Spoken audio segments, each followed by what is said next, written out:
Olá, boa noite! Todos os anos, no dia 15 de agosto, é celebrado o Dia Nacional da Gestante. E pensando nessa data tão especial, o Ação Nacional decidiu fazer um programa para falar dos cuidados com a alimentação das futuras mamães. O que comer e o que não comer. Quantas vezes por dia a gestante deve ingerir algum tipo de alimento, como a alimentação está associada à saúde do bebê, entre tantas outras coisas. Então, se você é gestante ou pretende engravidar e preza por uma alimentação saudável, fique com a gente, que hoje a nutricionista Pérola Ribaldo, especialista nesse assunto, vai esclarecer todas as dúvidas sobre esse tema. Pérola, boa noite, seja bem-vinda. Obrigada. Você já é uma convidada da casa, né? Isso, há bastante tempo, mas é um prazer estar aqui, porque normalmente eu venho falar de outros assuntos. Sim. E o que me pega lá do coração é a questão das gestantes. Então é um prazer estar aqui nesse mês dedicado a elas, né? Sim, sim. Mas que bacana. E, aliás, até com a Ana Paula, nossa diretora, aqui tem algumas perguntas que a gente se identifica muito, né? Volta lá no tempo, quando a esposa estava grávida, ou você pois também, muita coisa que a gente viveu e hoje a gente vai esclarecer muitas dúvidas. Acho que tem mitos e verdades também. Um monte. Eu também quero saber de alguns mitos ou algumas verdades. Então vamos lá então. Pérola, dizem que algumas grávidas sentem uma fome que parece ser insaciável. Tem gestantes que acordam no meio da madrugada para comer. Isso é verdade? Aumenta realmente? Pois é. Na verdade, assim, a gente tem um incremento calórico na alimentação durante a gestação relacionado ao nenê. Só que assim, tem mulher que fala assim, tem que comer por 2, tal. Falo, não são 2 do seu tamanho, né? Sim. É você e um nenezinho, às vezes de milímetros e às vezes de centímetros, né? A depender da idade gestacional. Então, assim, esse aumento de fome existe, ele é uma realidade, mas ele é muito relacionado com a combinação dos alimentos que você faz na sua dieta. Então, uma mulher que faz uma alimentação essencialmente rica em carboidratos, ela tende a ter muito mais fome do que aquela mulher que faz associação com proteínas. Sim. Então, assim, o aumento da fome, ele é real, ele é um fato, mas ele pode ser amenizado com uma alimentação, uma dieta mais equilibrada. Você sabe que eu tive uma gestante, Carlos, eu não vou esquecer dessa moça nunca mais. Ela não conseguiu fazer exame, ela tinha que fazer um exame de sangue em jejum. Ela não conseguiu fazer durante 4 meses, porque ela acordava de madrugada para comer e precisava de um jejum de 8 horas e não dava o tal do jejum de 8 horas. Sim. Então, assim, ele acontece sim, mas se está muito exacerbado, com essa moça, por exemplo, ela ficou extremamente intolerante à proteína, ela não conseguia comer carne, não conseguia leite, não conseguia ovos, não conseguia queijo. Então, assim, era muito difícil trabalhar, porque ela tinha uma alimentação rica em carboidrato com aversão à proteína. Sim. Aí foi a fome do inferno a gestação inteira. A hora que melhorou lá para 5 meses, 6 meses, porque ela teve um quadro mais prolongado, né, de enjoos, a hora que melhorou, aí conseguimos fazer os exames, mas foi difícil. Ô, Pérola, acontece assim, por exemplo, a pessoa antes de engravidar, ela é muito fã de carne, ela é fã de peixe, ela é fã de alguma fruta e tal, e na gravidez ela tem aversão a esse tipo de alimento? Acontece? Frequentemente. Vou te dar um exemplo pessoal. Você sabe que eu nunca tive problema com carne vermelha, por exemplo. Eu sempre comi carne numa boa e o meu marido, ele fala, né, se não tem carne, não é uma refeição.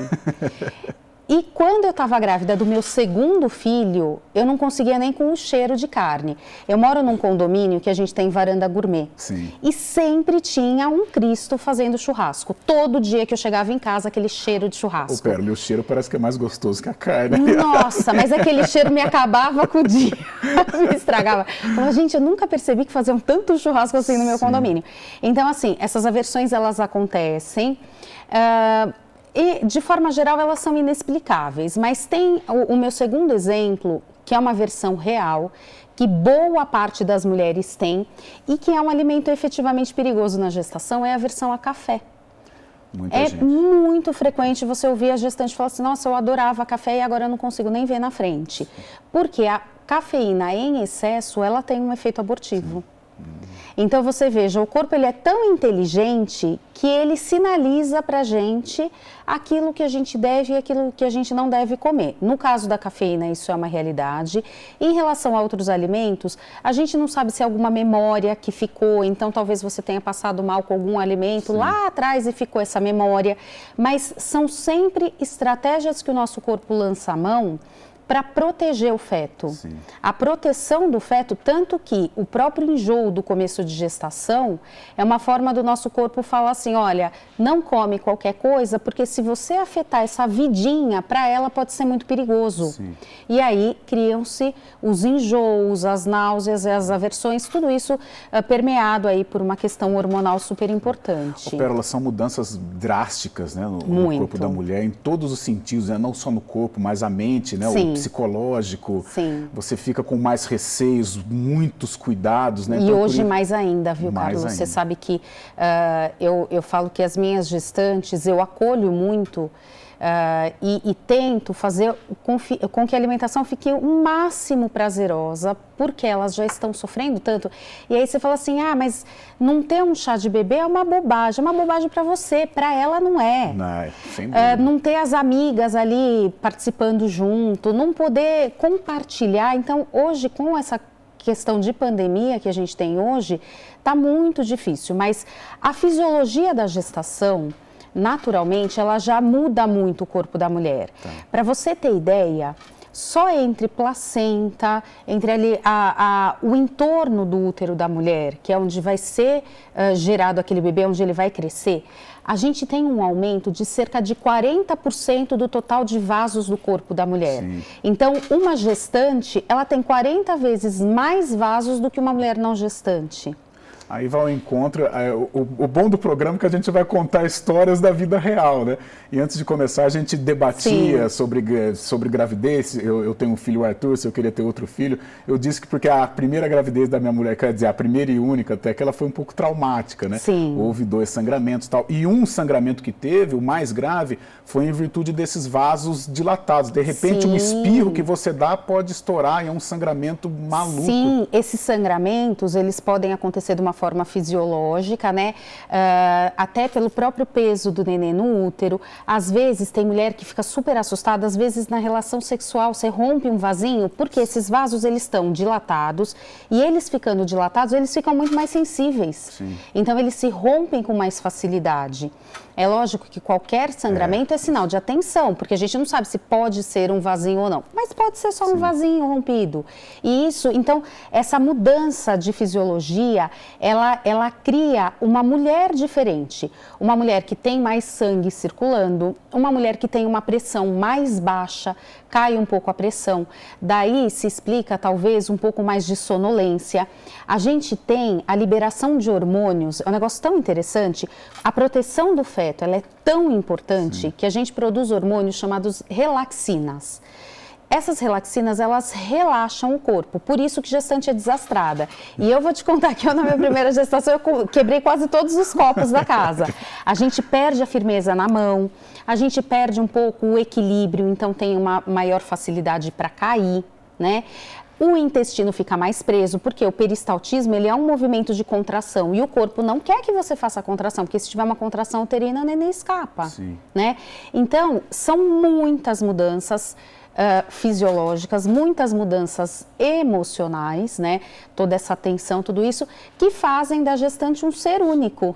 Né? E em cada gestação ela é diferente, numa às vezes mais emotiva, em outras vezes mais irritada, mas isso tudo faz parte do contexto da gestação. Eu falo para as minhas grávidas, os maridos que tomem cuidado, porque as grávidas são protegidas por lei, então vocês se cuidem, porque a gestação ela realmente é um momento único, é um momento único e em cada gestação vai ser de uma forma. Ô Pérola, você tocou num assunto, né? Às vezes até fugindo um pouquinho da pauta, mas você tocou no assunto da pandemia. Sim. E além da sua função de nutricionista, especializada em segurança alimentar, gestação, trabalhando, né, com as futuras mamães, e como foi trabalhar com essa pandemia? Você, além de trabalhar na sua função, você teve que trabalhar o lado psicológico das mães, né?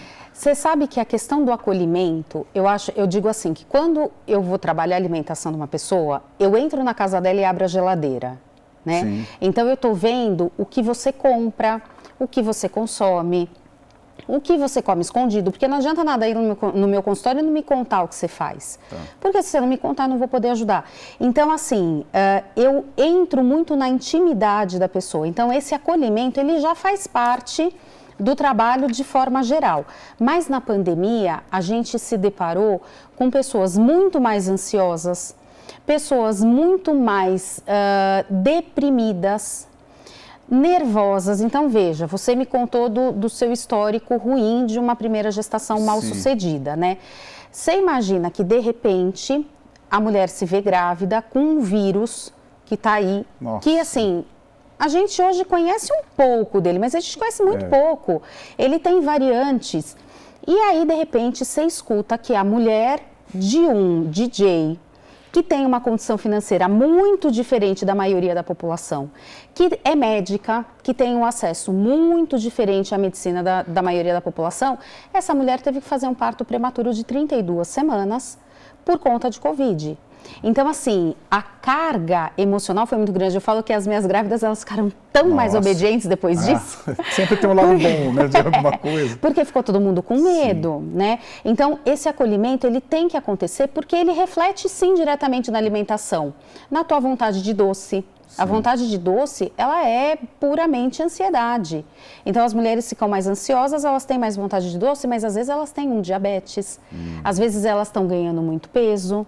Então, eu digo assim, que eu bato muito papo com as minhas pacientes no consultório. E eu falo, esse bate-papo, ele é tão importante para eu entender o que está acontecendo na tua casa, porque não adianta eu falar, você não vai comer. Eu tenho uma paciente nordestina que ela me ligou, a gente se fala por videochamada, né? Ela me chamou e ela falou, Pérola, eu preciso de você, mas eu tô sofrendo porque você vai tirar o cuscuz que eu gosto tanto, que me lembra da minha mãe, da minha casa. Nossa. Eu falei, para, eu não vou tirar o seu cuscuz, eu não vou tirar, porque é isso, a gente tem que saber acolher, equilibrar a dieta, mas equilibrar de uma forma que você continue tendo a sua raiz cultural, que você continue tendo o seu prazer e que você tenha uma alimentação que proteja a sua gestação e o seu bebê, porque as mães se preocupam muito com a alimentação do bebê quando ele nasce, mas quando ele está na barriga, ela também está alimentando ele, né? Dúvida. Então, esse acolhimento ele é importante até para que tenha adesão aí ao tratamento. Nossa, eu vou confessar, eu fui um grávido inseguro, viu? Porque, nossa, até minha esposa falava, calma, Carlos, calma, não é assim também, calma. Isso, a gente nem imaginava a pandemia. Fosse hoje, meu Deus do céu. Mas vai passar. Vai passar. Estamos passando. Já foi o primeiro bloco. Primeiro bloco aqui do nosso Ação Nacional. Hoje um bate-papo muito bacana, muito esclarecedor, né? As dúvidas, sanar as nossas dúvidas. Eu estou aqui com a Pérola Ribaldo, nutricionista especializada em segurança alimentar e em gestação. Nós vamos para um rápido intervalo, daqui a pouco a gente volta. Eu acho que eu vou retomar a pauta, falar dos alimentos essenciais, alimentos descartáveis. O intervalo é rapidinho. Voltamos com o segundo bloco do Ação Nacional. O tema de hoje, como se alimentar bem na gestação. Eu estou aqui com a Pérola Ribaldo, especialista em segurança alimentar e em gestação, nutricionista. Pérola, dá para listar alguns alimentos essenciais, alimentos descartáveis? A gente já tocou no assunto do café. O café é forte, né? Realmente ele na verdade, a cafeína, ela tem um potencial abortivo grande. Então, seria o primeiro alimento que faz parte da nossa cultura, que a gente tem que usar com moderação. Então, assim, cientificamente já se foi dosado e já se foi estabelecido um limite para o café. Então, a gente fala aqui, o limite de segurança são 400 miligramas de cafeína dia. Então, estudos já mostraram que mulheres que faziam um consumo superior a 400 miligramas de cafeína por dia tinham uma maior incidência de aborto. O que seria? O que seriam? Então, a gente pensa assim, um café expresso ou uma xícara pequena tem 100 miligramas. Então, eu digo assim, para você dormir tranquila, use 2 xícaras de café por dia, tá? Mas a gente não pode esquecer que existem outros alimentos ricos em cafeína. Então, a gente tem os refrigerantes à base de guaraná, os refrigerantes à base de cola, chá mate, chá verde, chá preto, aqueles chás da moda, chá vermelho, chá branco. Esses chás nada mais são do que variações do chá verde. E eles também têm cafeína, um pouco menos do que o café, mas também tem. E tem um outro chá chamado matcha, ou o chá verde concentrado, que ele nada mais é do que um chá verde mais forte e com mais cafeína. Então, assim, eu gosto de chá mate, eu não tomo café, tá? Eu gosto do café, eu não tomo chá mate, eu não tomo chá verde, nenhum desses. Então, é fazer uma restrição. Outro alimento que tem um potencial abortivo, então a gente começa com os abortivos para a gente localizar aí uma gestação segura, é a canela. A canela, você sabe que ela foi muito utilizada por algumas culturas para estimular a menstruação. Então, antes da gente ter um controle hormonal, algumas tabelinhas que a gente tem hoje, os próprios contraceptivos para controle de ciclo menstrual, né? Aquelas meninas que têm ciclos muito extensos ou muito curtos. Então, antes de ter essa possibilidade, as mulheres viam que fazia muito tempo que não menstruava, estava com sintoma de tensão pré-menstrual, tomavam chá de canela e menstruava, porque ela fazia essa contração uterina. E isso é um processo abortivo. E aí, em relação à canela, não existe limite seguro. Por quê? Porque ninguém testa, né? Em relação ao café, é um café que a população tomava e se viu que mulheres que abortavam tinham em comum esse consumo grande de café. Em relação à canela, a gente não tem limite de uso. Você fala de café, como o café ele tem o poder assim de viciar, né? Sim.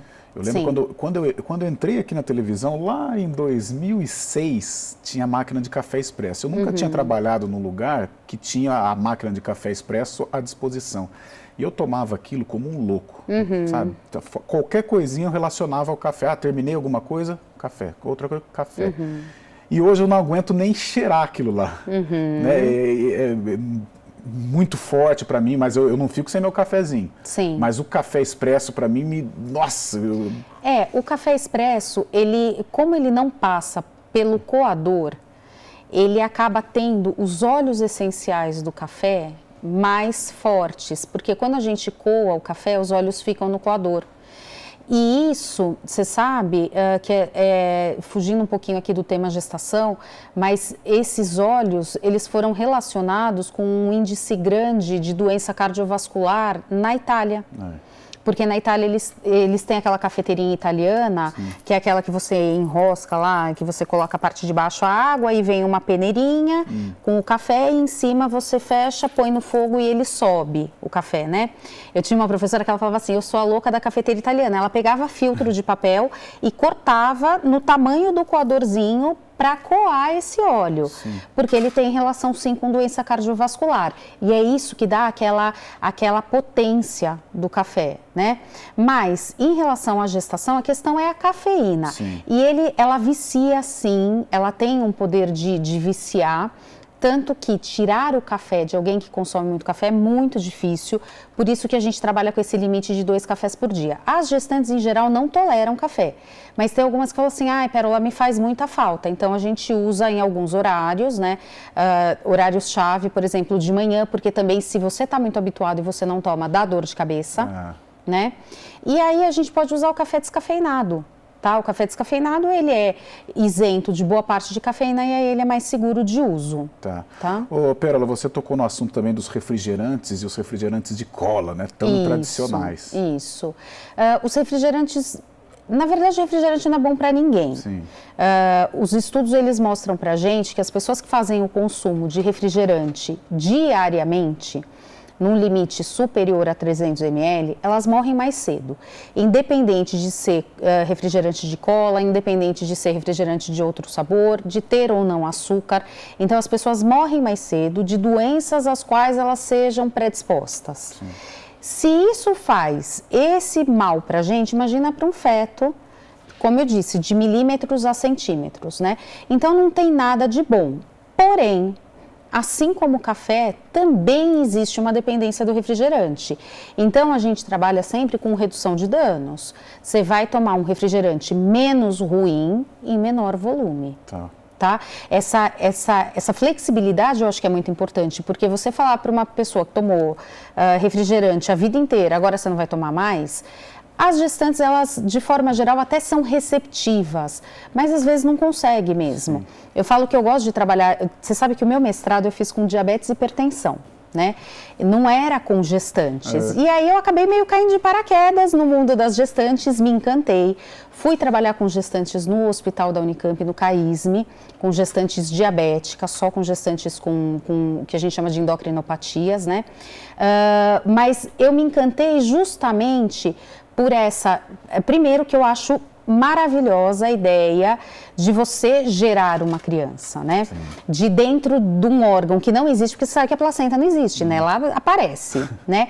Dentro de um órgão que aparece, surge uma vida com 2 olhinhos, 2 bracinhos, sim, narizinho. Então, eu acho uma coisa maravilhosa. Eu acho que é uma perfeição divina indescritível, né?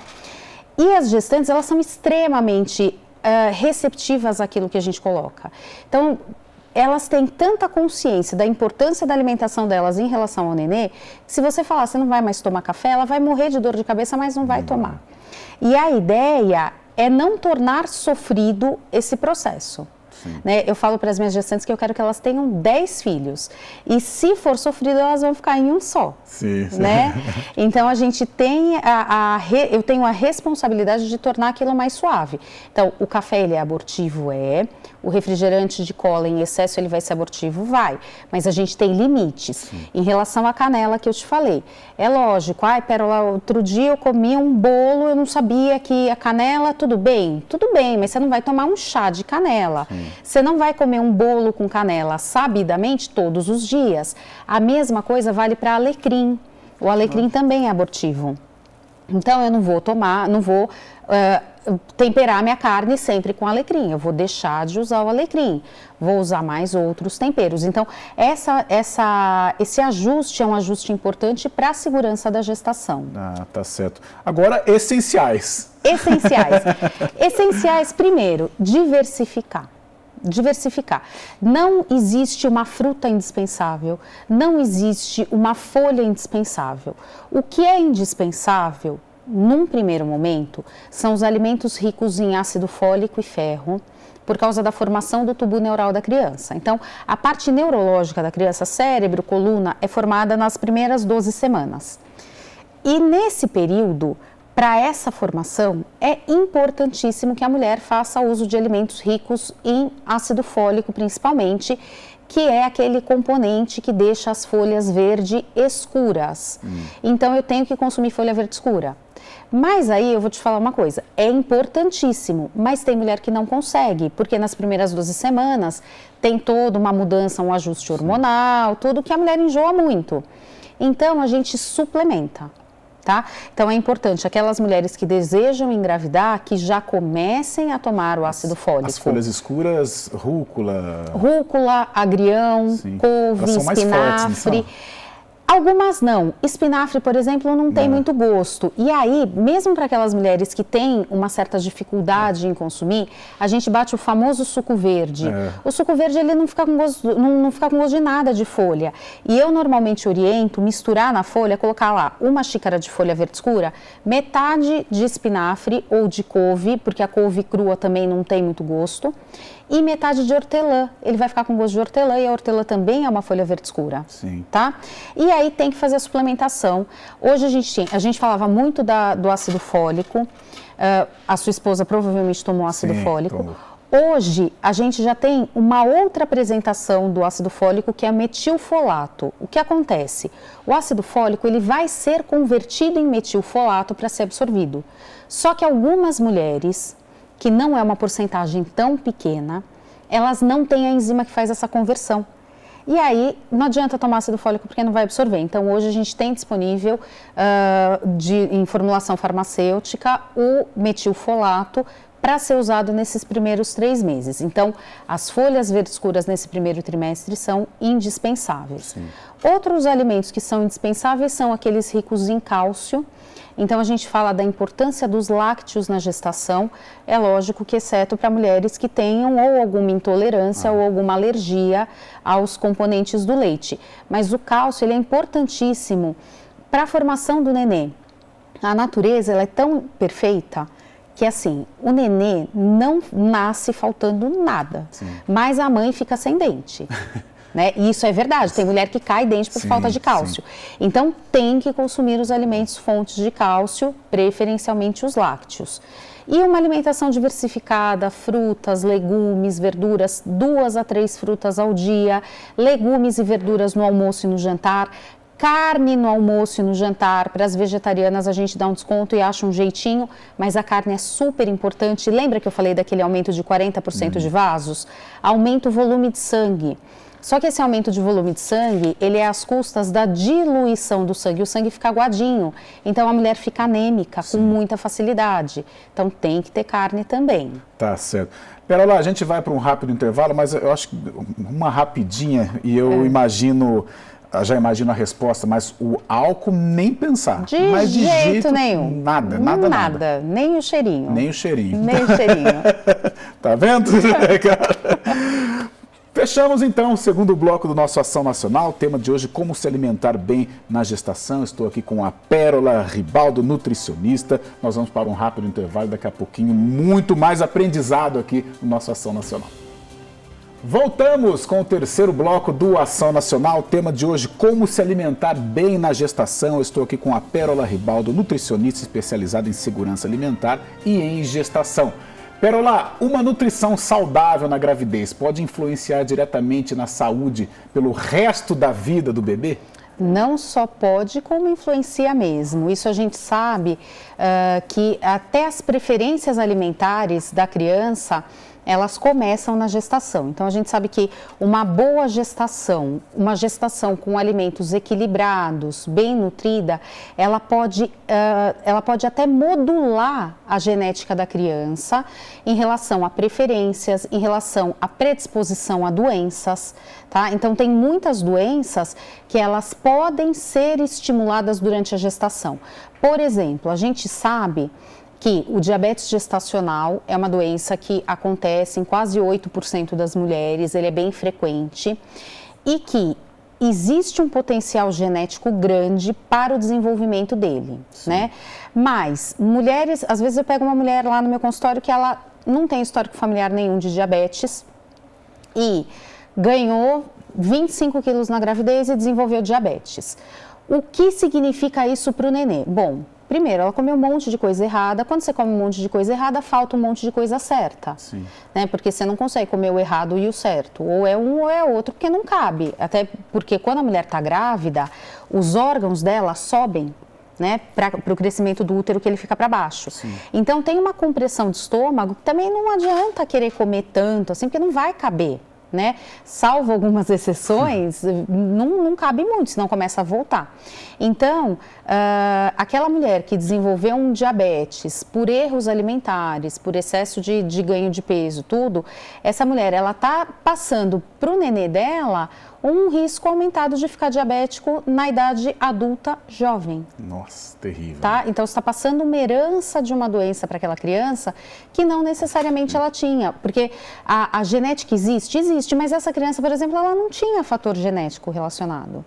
Né? Então, a nutrição, ela é um preditor de saúde e de doença, e a alimentação, ela vai interferir, sim, nas escolhas daquela criança quando ela nascer e quando ela crescer. Isso a gente sabe, assim, tudo aquilo que a mãe come muito na gestação, a criança nasce com preferência. E aí, eu vou te contar uma história do meu mais novo. Eu estava falando que na gravidez dele eu não conseguia ver carne na frente, né? Eu comia tudo, né? Mas não era uma coisa que falava, nossa, que delícia, eu vou comer uma carne, mas é importante, então vamos embora. E o João, eu brinco que ele é o vegetarianinho da casa. Para ele comer carne, não é uma coisa muito simples. Sim. Ele come, mas quando ele era pequenininho, eu comprava umas bandejinhas de legumes picados e eu assava e deixava ali, né? Eu pedia para minha mãe, mãe, deixa aí, vamos ver. Ele comeu uma bandejinha inteira. Sim. Então, assim, a preferência dele estava muito relacionada com aquilo que eu comia na minha gestação e as repulsas também com aquilo que eu não conseguia comer. Sim. Tá? Por isso que é importante tentar adequar uma dieta equilibrada, porque é a herança imediata que você está passando para o teu filho. Ô, Pérola, você falou de açúcar e tal. E os adoçantes, hein? Os adoçantes, é assim, eles passam sim através da barreira placentária, então eles vão chegar para aquele bebê de alguma forma. A gente não consegue estimar em crianças o que o adoçante vai fazer, porque a gente não vai testar. Né? Então, você não vai pegar uma grávida, encher ela de adoçante e ver o que vai acontecer. A gente sabe em modelos animais, em modelos experimentais, mais ou menos o que acontece. A questão do modelo experimental, eu fiz o meu mestrado com rato. Eu fazia com chá verde. Eu dava só chá verde no lugar da água, porque eu quero ver em curto espaço de tempo o que vai acontecer. Na realidade, com os meus ratos eu via doença renal relacionada a diabetes e hipertensão. Então, você faz uma sobrecarga. Essa sobrecarga existe na vida real? Não. Mas é difícil a gente estimar dosagem segura. Então, a gente sabe que existe um adoçante, por enquanto, que é razoavelmente seguro na gestação, que é a sucralose, tá? A sucralose, ele é um adoçante que ele vem do açúcar e ele parece ser o mais seguro. Ele tem de pozinho de gotinha, tá? Mas é um que a embalagem dele parece uma gotinha mesmo. Hoje tem de várias marcas, o primeiro foi esse da gotinha, aí com a quebra de patente, hoje tem inúmeras marcas. Mas esse é o mais seguro. Se falava da estévia há um tempo atrás. Eu mesma prescrevi estévia durante muito tempo, apesar da gente saber que a estévia não se dava bem em meio ácido. Sim. Então, eu falava para todas as minhas gestantes, olha, você quer usar estévia? Ok, que a estévia é uma folha. Só que a estévia não, ela fica pior do que um adoçante sintético quando você coloca ela no meio ácido. E os sucos que a gestante podem, via de regra, são ácidos, né? E aí eu nunca encorajei o uso da estévia, mas a estévia agora ela foi encontrada em sangue de cordão, então não é muito legal. Limitar a sucralose, e para mulheres que não têm tendência ou não têm alteração de glicemia, a gente pode usar um outro adoçante chamado xilitol. O xilitol, ele também é bem legal, ele é um açúcar que vem de cereal, de arroz, só que ele tem uma parte dele que vira açúcar, em torno de 40% a 50%. Sim. Então, ele não é zero de açúcar. Para uma mulher que tem uma alteração glicêmica, aí já não é interessante. Ah, tá certo. Ô, Pérola, quando a criança ela não pega o peito, né? Aí tem que ser o leite mesmo, os NANs baratinhos da vida. É, uma pichincha. A Pitamil, as marcas aí, lá vão ter. Isso tem uma certa interferência no desenvolvimento da criança ou não? Eles realmente complementam a falta do leite materno? Eles, na verdade, eles são fórmulas, né? Eles são fórmulas completas que, vamos dizer assim, eles não substituem o contexto da amamentação, mas eles são uma saída, sim, tá? Então, quando a mulher acaba de ter o nenê, ela produz uma substância chamada colostro, tá? Que o colostro, ele é um gelzinho, ele parece um gelzinho mesmo, que ele é rico em anticorpos. E esses anticorpos têm que ser passados para o nenê, porque o nenê não tem anticorpo, né? Para a grande maioria das doenças, ele nasce sem imunidade. E o colostro da mãe é feito para o nenê que vai morar no ambiente que a mãe mora. Então, se você pegar uma mãe que mora em São Paulo e uma mãe que mora no Rio de Janeiro, o colostro é diferente. Se você pegar uma mãe que mora na zona rural e uma mãe que mora na zona urbana, o colostro é diferente. Se você pegar uma mãe estressada e uma mãe calma, o colostro é diferente. Então, ele é perfeitamente desenhado para aquela criança. Tá? Assim como o leite materno. O leite materno também é desenhado para a criança e ele muda de composição da noite para o dia. Sim. Então, a mulher, você pode tirar o leite da mulher agora, que a mulher está bem, e pegar esse leite à noite que ela está cansada, é diferente. Você pega o leite quando o nenê está doente, ele é diferente. Nossa, é uma mágica, né? É mágico, é mágico. É um negócio, assim, incrível. Quando você começa a estudar... Não é à toa que você se apaixonou, porque, olha, é demais. É incrível. E a gente eu falei que a gente está no mês das gestantes e puérperas, né? Porque esse mês a gente comemora o mês do incentivo ao aleitamento materno, em agosto, né? E eu fiz 2 lives esse mês sobre aleitamento materno e é uma delícia, porque, assim, com uma enfermeira especialista em amamentação, existe isso hoje, né? Ô, Pérola, você falou do colostro, né? E dependendo a mamãe aonde ela mora. Isso. E a gente sabe, cidade grande é uma guerra, uma poluição, um trânsito maluco. Aí uma mãe que mora no interior, mais calmo e tal, tem diferença?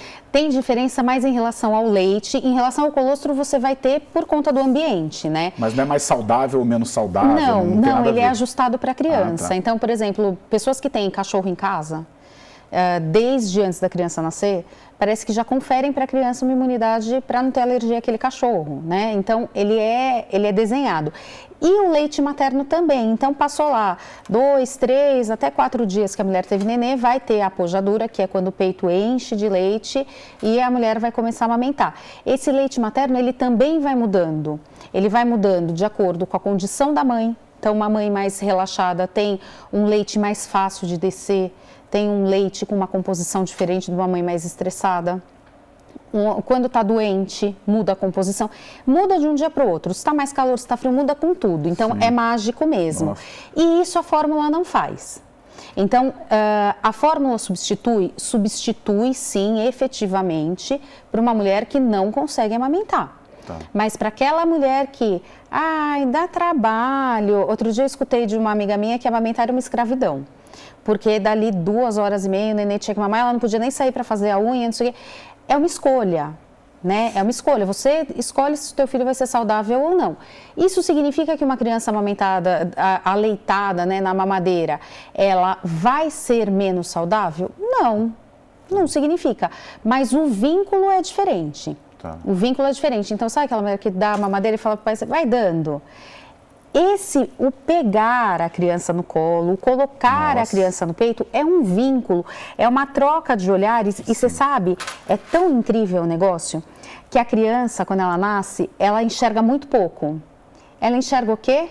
A mãe. Sim. É o rosto dela com o rosto da mãe. A distância em centímetros que o bebê é capaz de enxergar no comecinho da vida é o suficiente para ele gravar a carinha da mãe dele. Né? Se você pega assim, as fotos, né, que hoje as fotos quando os bebês estão nascendo e tal, você pega o olhar assim, depende do ângulo da foto, é perfeito, né? O nenê olhando, falando, nossa, é o ser que eu mais amo na vida, né? E que era é a mãe. Isso, né? Era isso que eu escutava, né? Mas é interessante. Então, assim, as fórmulas, elas são uma ótima saída, elas são seguras e elas alimentam. Sim. Mas a gente tem que pensar na alimentação emocional do nenê. Né? Então, naquele aconchego, naquele momento tranquilo, naquele momento de você ser pego no colo. Por isso, não é à toa que a gente tem tantas pessoas com compulsão alimentar, que a gente tem tantas pessoas com distúrbios alimentares, sempre de origem emocional. Por quê? Porque o primeiro momento de aconchego que você teve foi no teu aleitamento. Sim. Seja ele pelo seio da tua mãe, seja ele pela mamadeira, alguém te pegava, alguém te segurava, alguém te amparava e te dava de comer. Sim. E aí a comida vira um conforto. Muito legal, muito bacana. O nosso tema de hoje, como se alimentar bem na gestação. Encerramos aqui o terceiro bloco. Nós vamos para o último bloco do Ação Nacional. Estou aqui com a Pérola Ribaldo, nutricionista especializada em segurança alimentar e em gestação. E nós vamos continuar o último bloco com muito assunto, muito aprendizado aqui. Voltamos para o último bloco do Ação Nacional, tema de hoje, como se alimentar bem na gestação. Estou aqui com a Pérola Ribaldo, nutricionista especializada em segurança alimentar e em gestação. Pérola, para aproveitar um monte de pergunta aqui, a gente vai brincar de ping-pong ou de mitos e verdades. Então vamos lá então. Grávidas devem se alimentar quantas vezes por dia? Porque existem aquelas grávidas que falam, não, eu estou grávida de gêmeos, então Sim. eu vou comer por 2. Na verdade, é fazer a rotina de comer a cada 3 horas, da hora que acorda até a hora que vai dormir. Refeições compostas, em geral, por carboidrato mais proteína. Lembrando que carboidrato é tudo que vem da farinha, tudo que faz farinha. Então, batata, mandioca, mandioquinha, arroz, macarrão, pão e frutas, Sim. sempre associado a proteína, gordura ou fibra. Queijo, leite, iogurte, nozes, castanhas, aveia, granola, refeições sempre complexas a cada 2 a 3 horas, a depender de quanto a mulher tolera segurar. Tá, mas não tem essa de, vou comer por 2? Não. Pensa que é um do seu tamanho e um pequenininho. A ingestão de líquido é sempre importante. A gestante deve ingerir mais líquido do que uma mulher não grávida? Depende dos alimentos que ela consome. Então, assim, uma mulher que toma iogurte, que toma sopa, que ingere líquidos através de outros alimentos, ela pode ficar aí nos 2,7 litros, que é a indicação para mulheres. Mas prender o intestino, 3 litros de líquido por dia pelo menos. Sem 3 litros o intestino não funciona. Condições especiais, líquido amniótico baixo, por exemplo, a mulher um pouco desidratada. Aí a gente tem que pensar em acrescentar mais de 500 ml a 1 litro de isotônicos ou água de coco, tomando cuidado com a pressão. Se a pressão estiver querendo subir maior do que 10/6, 11/7, passou de 10/6, a gente já toma cuidado. Ah, tá certo. Agora chegou a pergunta que eu estava louco para fazer. Peixes devem ser consumidos 2 vezes por semana. Isso inclui comida japonesa ou é bom evitar? E frutos do mar, tem alguma contraindicação? Estou curioso principalmente com relação à comida japonesa. Então, tem um parasita chamado Listeria, que ele faz parte aí, pode fazer parte de peixes contaminados. E na gestação ele tem um potencial abortivo grande. Então, comida japonesa não, a menos que seja o peixe cozido ou o peixe refogado, aquele peixinho frito ou o cani. Peixe cru não pode.